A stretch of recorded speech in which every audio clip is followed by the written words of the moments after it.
একসাথে এটা খুলতে যেতেছি। আমার জীবনে আমি এই স্টিকারটা একা একা অনেকবার খুলছি।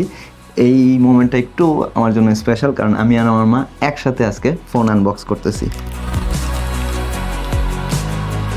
কোনটা ভালো লাগছে তোমার কাছে, আমারটা না তোমারটা?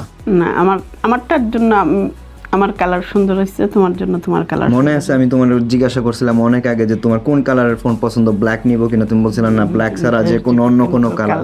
তো অন্য আর কোনো কালার পাই নেই, এইটাই কিনছি। আশা করি তোমার ভালো লাগছে। হ্যাঁ, আমার অনেক ভালো পছন্দ। যদি পছন্দ না হয় এটা এখনো সময় আছে, এটা চেঞ্জ করে আনা যাবে। তুমি আমার পছন্দ করে দিছো, এটাই আমি অনেক খুশি হয়েছি। এতদিন আমার আম্মা ব্যবহার করতো নাথিং ফোন 1। এই ফোনটাও আমি আমার আম্মাকে কিনে দিছিলাম কয়েক মাস আগে, কিন্তু এই ফোনটা আমার আম্মা খুব একটা পছন্দ করে নাই, কারণ এটার ফাংশনালিটি একটু ডিফিকাল্ট ছিল ইউজ করা। আশা করি আমার আম্মা S25 আলট্রাটা পছন্দ করবে। এই ফোনগুলা আমি সরাসরি স্যামসাং এর ওয়েবসাইট থেকে কিনছি,